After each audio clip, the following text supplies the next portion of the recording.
Hey guys, Josh here. Welcome back to the All Out Safaris podcast, your go-to podcast for all things safari.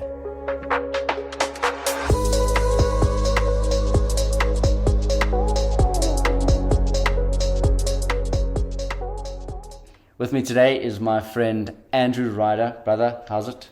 How's it, man? Good to be here. Thank you for having me. Sure. Good to be here. So today we're just going to do a bit of a chat about some of the coolest and craziest encounters we've had while guiding. Andy is a fellow guide and wildlife photographer, just like Shelby and I. Shelby isn't with us. You try. I try. Yeah, not there yet. So Shelby's not with us today, so it's just me and Andy. But so talk a bit about... So give us an intro, so how long you've been going to the bush, sort of how long you've been guiding for.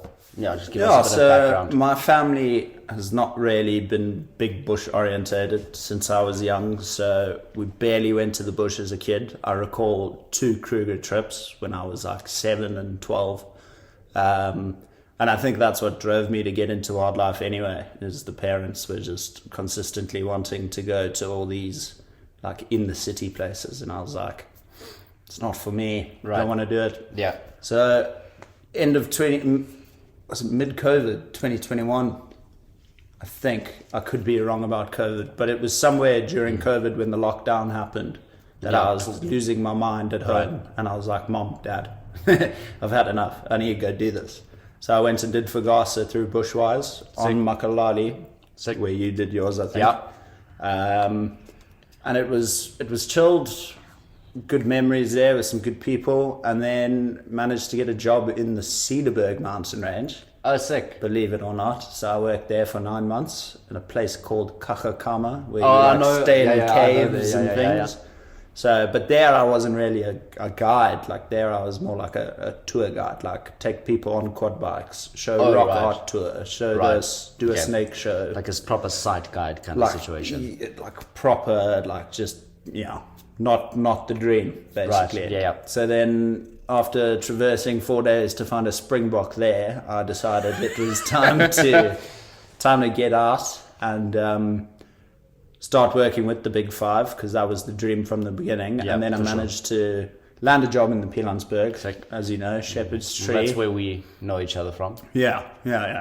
And then from there, I actually started falling in love with photography at Shepherd's, and I was no good at Shepherd's. Right. At photography. Right, yeah. It's the first year I held a camera. So in the past 3 years, you can see the progression. It's gone up. Yeah. My first photo I ever posted on Instagram was of a frog on a toilet seat with my iPhone. Is that on your Andy's Wildlife page? I have to go and find that. If you go, I'm gonna scroll. If you go all the way to the bottom, you'll find that image. But I started getting better towards the end of my career in the Pilanesberg at photography, and then decided I want to take this seriously. Like, as much as I love guiding people, I think for me the biggest thing was getting that shot. Yeah. And savoring that moment. That's for the same. Ever. Yeah, I'm 100% with you. It gives me goosebumps. Yeah, but it's like, I can't go to the bush without a camera anymore. I never did. I'll cry if I forget my camera. Because I remember, I was always had a camera when I went to the bush growing up. I was never without one. It was just, I was given one of those little insy-bitsy shoots. Those little things, the size of a... The little Kodak things. Yeah, and the size of a 3310 kind of, those tiny cameras. Yeah. And I did once, so I want to tell you about this quickly. Yeah. So I did a safari last year, just 3 days. And I was sort of more just hosting out of the lodge. I wasn't doing the guiding. Meanwhile, on the last day, they wanted me to guide. So I was staying at the lodge. I didn't bring my camera because I didn't think I was going. Oh no, so last minute. Got the Big Five in 2 hours. So I was so annoyed. Oh, that's a tough blow to take, especially as a photographer who's been taking photos for so long. I did one. There was one group of guests who booked. It was like a 4-day Pilanesberg safari, and then on the third day, I forgot my camera at camp. Don't ask me how, and I got 4 leopards that morning. I've missed some crazy things forgetting my camera. Always. So going back after leaving Pilanesberg, I went to study photography for a year. Yeah, and then yeah. nailed the job at Painted Dog Yeah. TV Yeah, in that was- Hoedspruit. Now, this is where, at that one moment where I forgot my camera came into play. Tell So, unfortunately, the reserve I was on is a fenced reserve, but obviously there's pros and cons to an open and a closed system. So, regardless of that, it was still just a privilege to be in Yeah. nature. Yeah. So I'm sitting with these two cheetah boys, and they are resident cheetah boys. And The ones that, if you see Andy on Instagram, you'll see all of I his call cheetah them photos. fence and line because they're always on the fence line. Yeah. And then out of nowhere, these cheetahs, they just out of nowhere. And I don't, bear in mind, I don't have my camera, and I'm reaching to get it when this happens. But basically, the cheetah jump up, and like, you know, when they go low, Yeah. these things go low, and then out of nowhere, you just hear doosh, doosh, doosh. Elephant comes charging Oh, my through word. the bush. Oh, it literally missed the cheetah, and we know cheetah are fast things. Yeah. But that elephant nearly grabbed that cheetah with its trunk. Sure. So close. And Did you without- find the photo? I'm still scrolling for your frog on the toilet seat. Oh, good old days back then. Taking photos with an iPhone, thinking I'm top class. Wildlife in the home, in the bathroom. You know, Andy's toilet pal, Andy's wildlife. the foam nest tree frog. I mean, you've got some. Yeah, this is back from Pilanesberg days of, you know, when servals were around all the time. Oh, I miss Remember those there on that days. Chepe Yeah, section? there also used to be a big one on Chukuru Drive. Yeah. Yo, a big one. I mistook it for a leopard once, believe there's it a or not. monster male at Clo Highest there, and it's probably the same one. Probably, yeah. It's not on your page. Oh, there it is. There it is. Yeah, there you go. Frog on the toilet What was the seat. first one there? Was you? Me with the thumbs up. That's not even a photo I took though. so- Was this at Shepherd's now? No, that's is- Bushwise. Was this when you were doing Bushwise? Sick. Yeah. Nice. Just like a Bagging proper training. Joe Burger who's just Hoedspruit gone to the Snake bush. Park. Yeah, Where's- with the ostrich. It's like, yeah, Yeah, I remember that. His name's Ozzy the ostrich. Aussie. Yeah, I don't know who named him. Someone at the snake park with. Plot just it's an Australian. No, Aussie, the Aussie who named Aussie the ostrich, right? Okay, This is where you need one of those sound effects. I'm not putting that in the editing. There's no chance I'm putting that in the edited version of the podcast. Like, I'm not putting sound effects in. Maybe I'm gonna have to, because it is like a built-in effect in the software. Maybe I should actually just put it in. All right, so I want to ask. So obviously we spoke a bit prior to recording. A cool sort of aspect is, when did you see your first kill? Sort of talk us through it, because that's obviously everybody, like, you know, loves having that kind of experience. You know, whether it's a lion catching a wildebeest or a leopard catching an impala or whatever. Talk us through what your first kill was. Bro, so it's actually wild. It's a wild story. I waited 24 years to see my first kill. Bear in mind, like, my family didn't go to the bush a lot. Yeah. I've always wanted to be in the bush, though, since I was young. And so we were following the two cheetah brothers, fence and line. For the first time, they weren't on the fence line. Called. I called them that. No one else did. Fence and line, Just that's an class. inside joke between me and the two boys. They didn't seem to mind. So they were walking down the big main road towards the central airstrip. Right. There's in the center of our reserve. It's Yeah. called Blowbunk Airstrip. Yeah. And there's a little watering hole there. But just 200 meters before the watering hole is a big termite mound. So we see these cheetah walking, and then they go off into the bush. And then we see them come out 200 meters further behind that termite mound, and they spot 3 or 4 Nyala drinking at that waterhole. And out of nowhere, we just see this one cheetah drop down. The other cheetah looks so confused. He didn't do anything. He did not help whatsoever. If anything, he ran off into the bush, and we didn't see the one cheetah. The other cheetah started stalking, managed to get behind this termite mound, and then just waited 5-6 minutes flat, doing nothing. and then the Inyalas lowered their heads to drink out of nowhere. Got it all on video as well. And it literally came around, the Inyala took off, had a bit of a head start. Cheetah whacks it right in front of our car and takes it down. And then there's just a big dust cloud.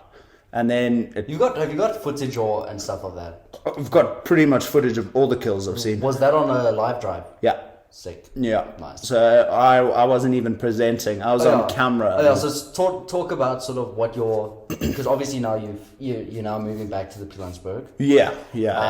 But talk us through sort of, everyone will know sort of like Wild Earth. So yeah, basically Painted Dogs like Wild Earth. So just talk briefly about. Yeah. So my bosses were actually previous Wild Earth staff members, right. And then they just wanted to be more conservation based. Okay. Right. And they started Painted Dog TV. So what I was doing is I was a TV presenter / guide, but for virtual safaris, so via Zoom calls or YouTube. Like your James Henry. Exactly, James Henry or Taylor McCurdy or anyone like that. Yeah. Tristan Dix. I know Tristan well now. Everyone knows, of course you do. Yeah. No. He's a funny man. Okay, anyway. So we would do those safaris. I was also a cameraman for them, an editor, and I also ran their social media. So I did quite a bit, like just pretty much an all-arounder. Right, yeah. No specific designated, this is what you do. The rest don't do. So it was pretty chilled, but I was missing that interaction with people, which is why I'm coming back. Yeah, makes sense. I get that. That in person, taste this, here, touch this, smell this. Yeah. How far can you spit this piece of impala poo? For those who don't know, people think it's ridiculous, but it really makes that experience. The amount of guests that when I was at Madikwe, even though I wasn't guiding, I was obviously working as a resident photographer. Ernie, who's the head guide at Royal Madikwe, he hated doing that with guests. It's just something, I think, you've also got to look at the kind of people that you're doing your safaris with. But big time. But then, a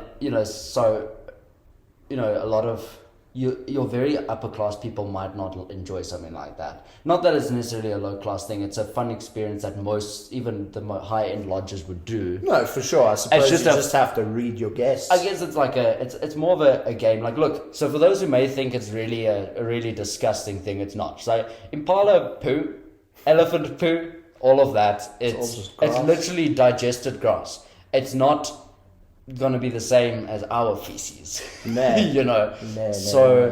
And then there's a game where you just I don't know how we got on this. Anyway, it's a game that you'd play so you can spit it the furthest. Most guides would do it with their guests. It's just a fun activity it's literally the size of a jelly bean. Yeah, it's tiny. Yeah, it's really small. It's like the size of a raisin. That's the best way to describe it. Yeah. So and it's a fun activity. So you miss that experience with guests, and then. Yeah, for sure. I think what I was referring to more is the actual just like here, feel this, just crunch this apple leaf. Yeah. Blah blah. No apple leaves in Pilanesberg. No, there are. Are there? There's a few. Is it? Not a lot. Okay, but there's a that's few. Probably why I've never seen. There's like probably 2 or 3. Yeah, you think there's not many marulas, but there's like 10. There's obviously more inland, but I mean, Pilanesberg is olive trees. Olive trees, for the worst trees to see a leopard in. Oh, it's terrible. Anyway, have you ever seen those marula trees there, Kubu Drive, the 2 marula trees there by Kubu, by the burrow pits? Have you ever seen any leopards in those trees? On the ground, yes, not in the trees. Why, you see Demo there? Yeah. Okay, yeah. Demo was the first leopard I ever saw in the Pilanesberg. Is it? Him and Motsumai mating in a tree at Fishy. Was it there by... Yeah. That sighting was mental. Like, the amount of... Yeah. Oh, and then a car came in and blocked me and my guest views. Yeah, there are a few people who do that, unfortunately, in any reserve. So, like, there are so many... No, you'll get those people you do get those people, what they do. Especially with it being a national park, not a private reserve, you do have you do have those issues. Meanwhile, obviously, the game viewing in the public parks is still just as good. Yeah. Which obviously we've both experienced. But yeah, so now let's get on a bit more to sort of the Yeah. topic of the craziest story. So you obviously told us about your first kill. So for me, it was in the Pilanesberg, Lingau Dam. I saw Cheetah. lioness. Oh, wow. So this was in 20, Lingau. right by Bakabung. Oh yes, first yes, dam the there, big but- one, yeah, the yeah, big, yeah. yeah, Right by got Bakabung. you. So it was December 2018, right at the end of the drought. That was the first time I saw a kill. So beautiful time to see a kill. Yeah, and it was middle of the dry- day, middle of day as well, and it was hot. It was like 33 degrees. Your dust kicking up. Yeah, and anyway, so there was that was when the park was so overpopulated with like 100 lions or however many it was. It was wild at a I stage, think it was right? like 124 lions or It something. was raucous It was at a stage. ridiculous. Like I remember one point, like Shelby can say the same. There was one day where we've both seen over 50 lions in one day because of the way it was so overpopulated. Anyway, I believe that. and because we saw like 5 different prides in one day, Anyway, so I think we can't remember what happened, but we went to Bakabung for whatever, and then we're coming back, and back in now towards the park. And anyway, we find the southern pride at that point. It was, it was like 3 or 4 males, young males with the females, and then cubs and whatever. And then we see another female coming from sort of Khama side, so sort of Yeah, the yeah, north yeah. side. Then she's sort of running towards our car, so obviously we're a bit confused. And then she bolts into that drainage. It was just south of Lingau Dam, so she bolted into that drainage. And I said to my parents, because there was a baby zebra all on its own. Oh no. So I said to my parents, that line's going for that zebra. Yeah. And they were like, no man, it's too hot or whatever. And then I just keep watching, and the next thing the lioness whacks it. It was a bit far away because it was on the other side of that counts, bro. drainage, but it was a pretty epic sighting, Yeah, that's wild. Yeah, so that was the first. Did your parents miss the size? No, my parents saw it. I said, check, and because the line was like on the zebra. But you 'cause saw I the actual, Yeah, like- no, well, they saw the line get on it, but I saw the line come up from the other side of the drainage, and that's when So I you knew. saw the whole I saw the thing, whole thing. basically, yeah. My parents didn't believe me, but obviously Yeah. then the line is whacked it. So that was pretty sick. What have you seen leopards kills? I'm sure you've seen lion kills. I've seen one lion kill. Okay. But it's not like I've been in the bush 8 years now, and people think everyone just sees kills. It doesn't And happen often. it's completely locality dependent. Yeah, 100%. Like, I mean, look at Mala Mala. There's kills there You like see every it often. second day. Yeah, you see it often. Yeah. Like the reserve I was on, and Pilanesberg as well. I think it's kind of tough to see like up close kills and stuff. Yeah. But like the lion kill, it grabbed a banded mongoose, so it was cool to see how it It still dug it counts out. as a kill, I But suppose. no, for sure, it counts. I think the saddest kill I ever saw was a baby cheetah cub. When I say a baby cheetah cub, I think this thing was 8 months old, 9 months old. Yeah. This thing caught a baby dwarf mongoose Oh, that was being moved by mom. Its eyes Yeah. weren't open yet, Yeah. and mom was standing like 3 meters Yeah. away, just going. Yeah. That was Yeah. that more sounded like a jackal. I was going to say, that's a jackal. That's not a mongoose, man. Not that I can do a mongoose impression, but yeah, like I'm not a mongoose. Yeah, but- yeah, So that was rough. Yeah. that was like Yeah. whoa.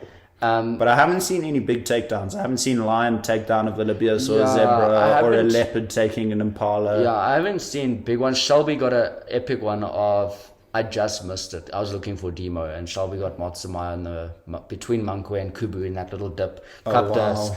an impala, 'cause she was in this one open place for a whole day straight. Yeah, yeah, And yeah. the long grass, an impala stepped on her and she grabbed it. Oh my Shelby's got a word. great video of her carrying the impala.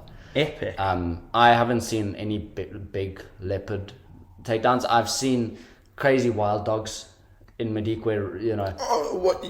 Yeah, okay. Wild dogs. Yeah. Wild that's- dogs. Thing is, every wild dog kills basically the same. I mean, it's It's just so savage. It's so brutal. They'll catch this animal alive. They won't kill it. They'll eat it alive in a couple minutes, and it's finished. Because we saw, I've seen a jackal doing that to a baby Wildebeest that's mental. while it's still alive. Yeah, that's mental. The smaller predators are rough. They're savage. Yeah. And a lot of people. Another thing is, everyone thinks these scavengers only scavenge. Meanwhile, hyenas and wild dogs are the best, probably are the two best hunters out of the hyenas are predators. probably the most successful Yeah, out they of are. the Yeah. underrated animals. Yeah, like Shelby and I are going to do an episode on misunderstood animals. Oh, that's pretty cool. So in that, we're going to talk about the wild dog hyena situation because, hyenas are Have you noticed fantastic. how hyenas follow wild dogs? Always. That's so cool to Always. see. There was a video when Jaden was with us last year in the Kruger that we had, I think it was our first morning. We saw wild dogs and hyenas around, and they were fighting over these Impala scraps like nothing. Literally running around the car the whole time. It was mental. What, both the hyena and wild dog? Yeah, fighting. So that was pretty mental. But yeah, like the kill we saw in Medikwe was, we'd obviously heard about these wild dogs, and then they had chased this Impala into a dam. But it's shallow, it's winter. Yeah. And the Impala's tug it out, doesn't move. And then eventually the Impala tries to get out the water and the dogs just grab it so quickly. And it was like 10 meters from us. Is that those shots you have? Yeah. Yeah, and that was mental. Like, I hadn't seen it before in person. And it was rough. It's cool to, like, as an experience, you're very lucky to be able to see those the experiences. sadness hits you just long after. Especially the sightings like that when they're eating the animals alive. Yeah, no, that's when it really test your core. And then you'll get your keyboard clan of absolute warriors. Why didn't you step in? Why didn't you step in and save the? Because I didn't want to die. Yeah, no, but it's also like, what are you gonna do? The animal is dead. Oh, you can't do anything. I mean, the wild dog has just ripped out its intestines. Do you want me to go put it back and call the vet? There's nothing you can do. And it's like the ones in the Mara with the way why are you laughing so hard at that? It's like the the crocodiles in the Mara with the zebras in the crossings. Yeah. It's brutal. No. And sometimes that's just like a slaughter. these animals are these animals are dangerous, but also like, there's nothing you can do. You can't intervene or anything like that. I saw Zawadi, Shelby and I saw Zawadi kill a jackal. Oh, he's getting big. Yeah, He's so a- your photo got featured by Nature's Medal or something. Yeah. That was cool, yeah. That's crazy. No, that sighting was Zawadi's unreal. huge, eh? He's now I think he's bigger than his dad now. I think he's bigger than so. Gagey. Like, I saw Gagey. He's what now? He's only 4. Zawadi was born in February 2020, so he's 5 now. 5. But he's But beast. he's still huge He's for a 5. beast. He's He's like bigger than some leopards in their prime. Yeah, he absolutely clapped Gagey. Gagey's got like his ears like half torn now. Zawadi really? absolutely clapped him. Gagey really got him. Like, Showed him who's boss. because Shelby and I saw Zawadi about when he was end of 22, beginning of 23, and then he was already properly big. But he's now taken that sort of Monkwear Fish Eagle area. Who's Zawadi? Yeah. Oh, really? Yeah. Where's Demo now? No one really knows. He's been seen once in the past like 5 months, dude. He was seen a few weeks ago. He's reaching his final legs. Yeah, no, he's old because the thing is, he often goes to Sun City. Yeah. Because they'd seen on the golf they'd course a often few times. see him on the golf course, So I wonder 'cause- what he catches there. Dacre. probably, yeah. Must be. Yeah, I don't know. Because now Emangele, who was that big boy that sort of Klo Link side, Yeah. moved towards G7. Oh, wow. I got him on. How's my little girl, Sarati, doing? She's well. She's beautiful. She's. I girl. love her. Yeah, she's. I've got a photo of her doing this. Yeah, no, she's a special cat. Like, we were one of the first people to see her. I think the second sighting of her that wasn't. cub? Yeah, on Inshwe, just south of Four Ways. Nice. When she was still small, and then we got her. Shelby hadn't seen her before. She's been hanging around Clo Drive, eh? Yeah, so she's sort of Clo Links. There's Klo Links to Makarwani, because this was a crazy one. Someone spotted her on one of the Klo Link signposts at whatever time, and usually then she'd pop out at Four Ways, and then She popped out at Makarwani or something. often, yeah. And then that afternoon, I said, you know what? Because of the time that she's usually been seen, I said she's gonna pop out at Four Ways, like 4:15 to 5 o'clock. So let's get there at 4:15. As we got there, she was right next to the signpost at Four Ways. Oh, wow. So we had her for like half an hour. That was a epic sight. And like the light and everything was great. Yo. We had some, but she's also so chill, which is weird because her mom's not. Her mom's not. Who's her mom? Khadisa. No, Shamiso. Oh, Shimiso. Yeah. Oh, wow. Yeah. Khodisa's a unit as well. But, she was the first leopard I ever saw. I saw her as a cub in 2014. Is it? Yeah, on Clare. By Dasi Kopi. She's also old now, though. She's 11 now. She's Matsuma's sister. I don't know if you know that. Yeah, that I did know. Yeah. She's what? Side like 6 sets of cubs now. Khodisa's had 2. Only 2. Because That's quite wild. Yeah, because the thing is, Inkwetona was the father of a lot of her cubs in the first sort of 5 years of her life, and then Gehiji killed them all. Oh, that makes sense. And Matsumai's, the father of a lot of her cubs was Maximus before Demo showed up. Maximus died February 2020 was when he was last seen. So the stuff there changed. But I am convinced Sarati's mom is not mom, dad is Emangele. Is it? 100%. Why do you say that? Well, he's the only dominant area. male leopard that area, but also you can see by her size, Sarati's quite big. She's bigger than Shimizo. And Emangele is, in my opinion, probably the second biggest leopard in the park.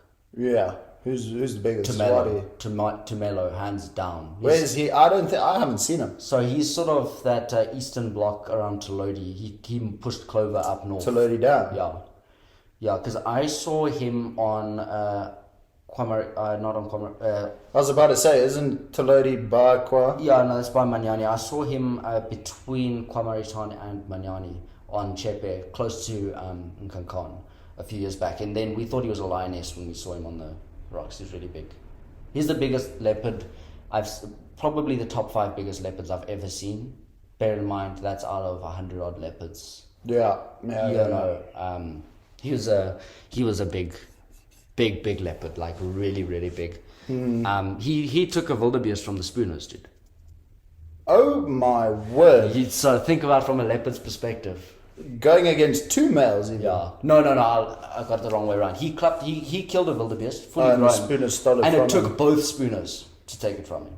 Fair enough. So I mean, that's Fair okay. enough. Anyway, Good on we you. got a bit sidetracked. What is the craziest sort of experience you've had? So you can talk about like the craziest sighting, but then talk about what, like maybe a time that an animal has really tested you, or a really dangerous situation that you've been in. I've got a couple that come to mind, and I know you'll have a few. I've got too many that come to mind, What is- especially with snakes. If you think of a really dangerous, scary situation, think of mention the first one that comes to mind. Okay.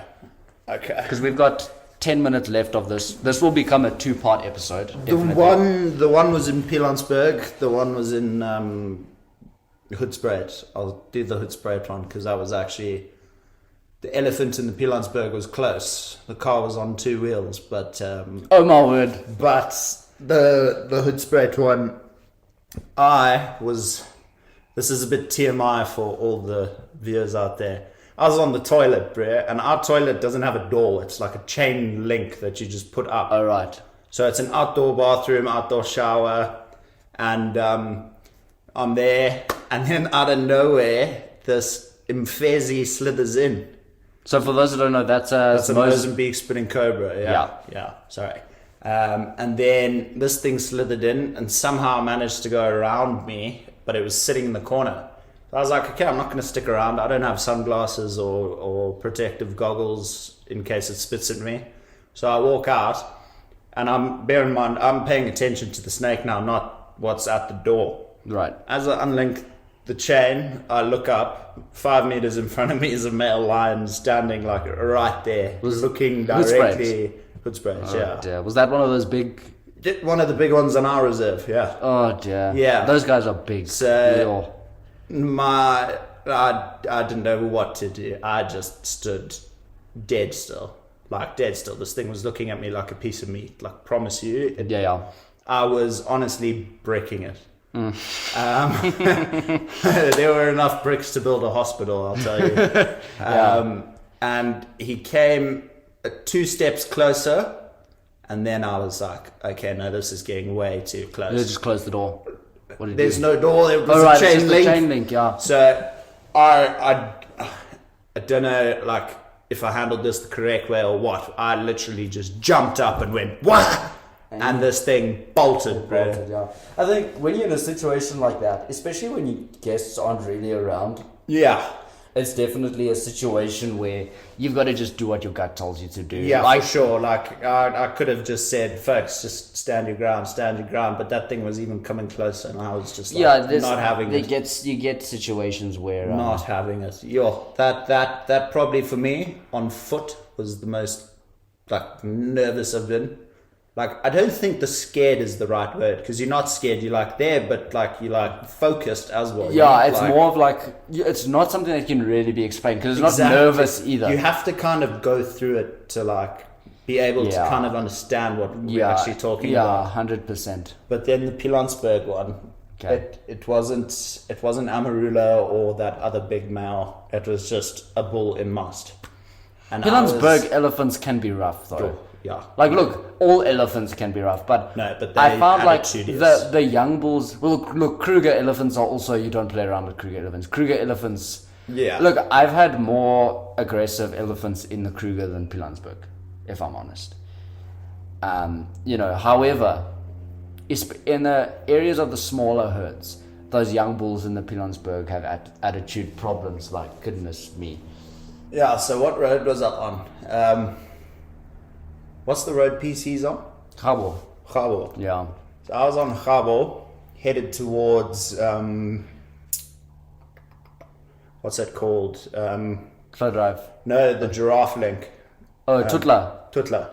That junction. Yeah. So I was headed there, and that road on either side, there's like quite a lot of dirt space. So like if you need to move off the road, you can. Yeah. There's no off-roading, but sometimes. No, they're by that big marula tree. They're by the construction site. Yes. Yeah. So obviously, if an elephant is walking towards you and you're the only car blocking its way, you want to move out of the way. Yeah, 100%. So I pulled off the road. Yeah, all four wheels off. Sort of explain why you don't reverse and why you just get out the way. So a lot of people will say, like, I posted a video the other day of an elephant near Manyani so the elephant was walking on the left side of the road. We parked on the right. And then the elephant decided to change path, crossed the road, and then tapped our car with its tusk. Just went. No, but there you can't start your car. No. So just explain why you don't reverse, and you rather switch off and park aside. So just explain that to So I think the standing your ground is also just showing the elephants that you're not afraid of them type thing. Yeah. Like you're trying to tell them like, listen, we're here to view you. We're not here to like ruin your day. But at the same time, you can't mess with me either. Yeah, the big thing is you can't, with an animal like an elephant, you can't show submission. That's because then that's when they will take advantage of that, So as soon as you start reversing, this elephant realizes, oh, okay, so I'm scary enough to chase you off, and then it starts running after you. Yeah, it'll start getting used to that, and then every day visitor or tourist that starts reversing, then it becomes even more and more of a risk. 100%. So it's not the right thing. So what you did there is perfect, even though you had to stand your ground. Yeah, and it's not like it's a crazy experience because it can be a bit nerve-wracking. Oh, it's sometimes very nerve-wracking. Even more if you're in a closed vehicle, because it was just my dad and I. Oh wow. So it can get quite nerve-wracking. Like, we'll talk about that a bit more in the next episode. So like you said, you pulled off the road. I pulled off the road in the Pilanesberg. You're not allowed to off-road, but I pulled all four tires off to give this thing space. No, it was in must. Sometimes you've got to. And I pull off and switch off. And I say to my guests, guys, please just keep the voices low. Just be calm. Everything will be okay. Because there was one lady on the car who was petrified of elephants. That's the thing, like, when you have people who are scared, that's when your role as a guide to keeping them calm really comes in. If you're a guide and you can't keep your guests calm, that's trouble. That's going to cause more problems. So she handled it better than I did. So basically, this elephant's walking, and then it looks like it's going past us, and it's on video as well. I've got my guest's video on my laptop. This thing literally starts scratching itself with the vehicle on the bonnet. Long ways. Oh, so head to tail, like hood to tailgate type, back and forth. And then eventually it put some oomph into it to try and really get scratching, and the car ended up lifting off two wheels. So whilst it's scratching, the car's going back and forth on two wheels. and then we let that happen. And then as soon as he stopped, I gassed it because, like we said, don't want to encourage that behavior. Yeah, that's another thing. Like when animals get too close and are too comfortable with it, you don't want them to be used to that because they're going to do it again. No, for sure. So I'm sure a lot of you have seen videos of things like the cheetahs in places like the Masai Mara. It's not something that we generally would encourage. Cheetahs are a lot safer than a lion and a That's leopard. for sure. Yeah. If you're dealing, I've dealt with cheetahs on foot about 4 meters. You're a lot safer with a cheetah than you are with the likes of a leopard and an elephant and a lion. So If cheetahs you get 4 meters in those cats, you've done phenomenally well. Cheetahs, look, a lot of people don't actually know, but cheetahs aren't actually the strongest of animals. They're incredibly fast, and that's why they can be so good at hunting, because that speed, they don't even take their animals down like a leopard or a lion would, where it jumps on top and then grabs it by the throat. A cheetah will trip it. Will just trip the animal and then they get it because they're not strong enough. So you'll see fights between a cheetah and a jackal. But the jackal's the size of a Jackal will win. what dog is the size of a jackal? What dog? A Scottie? A beagle even. Yeah, jackals small. Yeah, so that's the size of a jackal, and chances are if a jackal's against the cheetah, usually one-on-one, it's going to be fair game, usually. Sometimes the jackal will come out on top. So that's sort of where cheetahs stand. Yeah, cheetahs get chased off carcasses by vultures. Exactly. So cheetahs are a bit more okay. So in cases of the Masai Mara, it's a bit safer than if it was obviously a lion or a leopard, but generally we don't want to encourage it where an animal is comfortable enough to start using the vehicle for whatever advantages. Like, we get it, like sometimes it can happen. If an animal's relaxed, it will just jump on the bonnet. Like it happens, but you don't. Sometimes you can't read the animal jumping. Yeah, exactly. Other times, if you can see it's going to jump, you'll obviously tap the side of your car or something, start the car or... But that's where ethics come in, and we have done an episode on etiquette, which came out. Yeah, let's not get into that. Yeah, let's not get too much into that. That can your stuff. That can be a 3-hour episode. Yeah. But anyway, we're going to move on to part 2. We don't want to keep this episode too long, and then we'll carry on with some of the craziest stories from our times as guides, some really cool experiences with animals and with guests. So check out part 2.